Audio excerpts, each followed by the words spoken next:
నమస్కారం. అమ్మవారి అర్చనలో శ్రీచక్రార్చనకు ప్రత్యేకమైన ప్రాధాన్యత చెప్పడం జరిగింది. శ్రీచక్రాన్ని గృహంలో ఏర్పాటు చేసుకుని ప్రత్యేకమైన మంత్ర విధి విధానాలతో శ్రీచక్రార్చన చేసినట్లయితే అమ్మవారి సంపూర్ణమైన అనుగ్రహానికి ప్రతి ఒక్కరూ సులభంగా పాత్రలు కావచ్చు. జగద్గురువులైన ఆదిశంకరాచార్యుల వారు అనేక చోట్ల ఆలయాల్లో శ్రీచక్రాలు ప్రతిష్ఠించారు.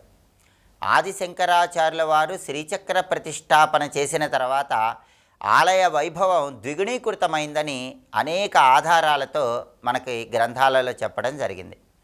జగద్గురువులైన ఆదిశంకరాచార్యుల వారు అమ్మవారికి సంబంధించిన ప్రసిద్ధ క్షేత్రాలలో ప్రత్యేకమైన శ్రీచక్రాలను ఏర్పాటు చేశారు. ఈ శ్రీచక్రాలలో కూడా ప్రధానంగా 4 రకాలైనటువంటి శ్రీచక్రాలు ఉంటాయి. భ్రూప్రస్తారం, మేరుప్రస్తారం, కూర్మప్రస్తారం, పద్మప్రస్తారం అని 4 రకాలైనటువంటి శ్రీచక్రాలను మనకి శాస్త్ర ప్రామాణికంగా చెప్పడం జరిగింది. జగద్గురువులైనటువంటి ఆదిశంకరాచార్యుల వారు ఒక్కొక్క అమ్మవారి ఆలయంలో ఒక్కొక్క రకమైనటువంటి శ్రీచక్రాన్ని ప్రతిష్ఠించారు. ఈ 4 రకాలైనటువంటి శ్రీచక్రాలలో కూడా కూర్మప్రస్తార శ్రీచక్రం చాలా శక్తివంతమైనది. ఈ కూర్మప్రస్తార శ్రీచక్రాన్ని చెన్నై దగ్గర మాంగాడులో ఉన్న కామాక్షి ఆలయంలో ఆదిశంకరాచార్యుల వారు ప్రతిష్ఠించారు. దీని వెనుక ఒక అద్భుతమైన కథ కూడా ఉంది. ఒకసారి పార్వతీదేవి పరమేశ్వరుడి 2 నేత్రాలు మూసివేస్తుంది. దాంతో లోకాలన్నీ కూడా అంధకారం అయిపోతాయి. పార్వతీదేవి సరదాగా చేసిన ఈ పనికి ప్రాయశ్చిత్తంగా భూలోకానికి వచ్చి కఠోర తపస్సు ఆచరిస్తుంది. పార్వతీదేవి ఒంటికాలి మీద నిలబడి పంచాగ్నులను చుట్టూ ఏర్పాటు చేసుకొని కఠోర తపస్సు ఆచరించిన ప్రదేశం చెన్నై దగ్గర మాంగాడు. ఆ మాంగాడు పరిసర ప్రాంతాల్లో అమ్మవారు ఒంటికాలి మీద నిలబడి కఠోర తపస్సును ఆచరించడం వల్ల ఆ తపశ్శక్తి మొత్తం కూడా ఆ పరిసర ప్రాంతాల్లో అగ్నిజ్వాలలాగా వ్యాపించి అక్కడ ఎవరూ సంచరించలేకపోతారు. ఆ సమయంలో జగద్గురువులైన ఆదిశంకరాచార్యుల వారు తీర్థయాత్రలు చేస్తూ ఆ ప్రదేశానికి వచ్చి అమ్మవారి శక్తిని మొత్తం కూడా ప్రోధి చేసి కూర్మప్రస్తారము అనే పేరు కలిగినటువంటి శ్రీచక్రంలోకి ఆ శక్తిని మొత్తం కూడా కేంద్రీకృతం చేసి మాంగాడు కామాక్షి ఆలయంలో ఆ శ్రీచక్రాన్ని ఏర్పాటు చేశారు. ఈ శ్రీచక్రానికి భూపురము అని ఉంటుంది. ఆ భూపురం మొత్తం కూడా కూర్మం ఆకారంలో ఉంటుంది కాబట్టి దీన్ని కూర్మప్రస్తారము అనే పేరుతో పిలుస్తారు. చెన్నై దగ్గర మాంగాడు కామాక్షి ఆలయంలో ఈ కూర్మప్రస్తారం అనేటటువంటి శ్రీచక్రాన్ని మనం దర్శనం చేసుకోవచ్చు. ఆ తర్వాత జగద్గురువులైన ఆదిశంకరాచార్యుల వారు మేరుప్రస్తారం అనే పేరు కలిగినటువంటి శ్రీచక్రాలను శ్రీశైలం క్షేత్రంలో ఏర్పాటు చేశారు.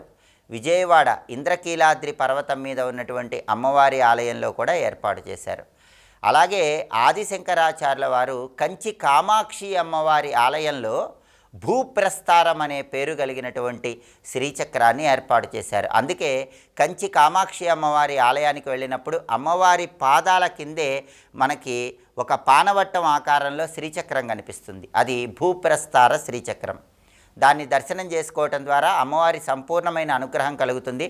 కంచి పరమాచార్యుల వారు కూడా ఆయన తపశ్శక్తిని మొత్తం కూడా ఈ భూప్రస్తార శ్రీచక్రంలోనే ప్రోధి చేశారు. ఆ శక్తి మొత్తం కూడా ఆ భూప్రస్తార శ్రీచక్రంలో ఉంది. అలాగే పద్మప్రస్తార శ్రీచక్రాన్ని మనం జంబుకేశ్వరంలో దర్శనం చేసుకోవచ్చు. జంబుకేశ్వరంలో పరమేశ్వరుడికి సంబంధించిన జలలింగం ఉంది. అక్కడ అమ్మవారు అఖిలాండేశ్వరి అమ్మవారు. అఖిలాండేశ్వరి దేవి ఆవిడ చెవులకి తాటంకాలలాగా పద్మప్రస్తార శ్రీచక్రాలను ధరించి ఉంటుంది. అఖిలాండేశ్వరి అమ్మవారి ఆలయంలో అమ్మవారికి నైవేద్యాలు సమర్పించేటప్పుడు కూడా ప్రత్యేకమైన నియమాలు పూజారులు పాటిస్తారు. అక్కడ పూజారులు ప్రత్యేకమైనటువంటి వస్త్రాలను ధరించి స్త్రీలలాగా అలంకరణ చేసుకుని అమ్మవారికి నైవేద్యాలు సమర్పిస్తారు. చాలా నియమనిష్టలు కలిగినటువంటి అమ్మవారు అఖిలాండేశ్వరి అమ్మవారు. ఆవిడ చెవులకు పద్మప్రస్తార శ్రీచక్రాలను చక్కగా అలంకరణ చేసుకుని ఉంటుంది. ఇలా జగద్గురువులైనటువంటి ఆదిశంకరాచార్యుల వారు భూప్రస్తారం, మేరుప్రస్తారం, పద్మప్రస్తారం, కూర్మప్రస్తారం ఇలా 4 రకాలైనటువంటి శ్రీచక్రాలను అనేక చోట్ల అమ్మవారి ఆలయంలో ప్రతిష్ఠించారని మనకు స్థల పురాణాలు తెలియజేస్తున్నాయి. శ్రీచక్రార్చన చేసే వాళ్ళు ఎవరైనా సరే అమ్మవారి సంపూర్ణమైన అనుగ్రహం కలగాలంటే శ్రీచక్రానికి సంబంధించిన ఒక ప్రత్యేకమైన మంత్రాన్ని తప్పనిసరిగా జపించుకోవాలి. ఆ శక్తివంతమైన మంత్రం ఏంటో ఇప్పుడు మనం చూద్దాం. ఓం ఐం హ్రీం శ్రీం శ్రీచక్ర రాజనిలయాయై నమః. ఇది మంత్రం. మంత్రశాస్త్రంలో చెప్పబడిన శ్రీచక్రానికి సంబంధించిన శక్తివంతమైన మంత్రం ఇది.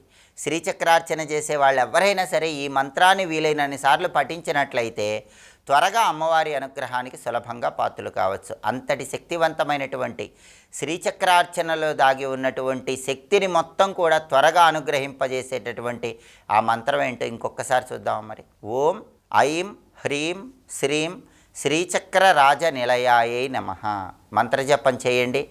అమ్మవారి అనుగ్రహం ద్వారా, శ్రీచక్రార్చన ద్వారా విశేషమైన శుభ ఫలితాలు సిద్ధింపజేసుకోండి. స్వస్తి.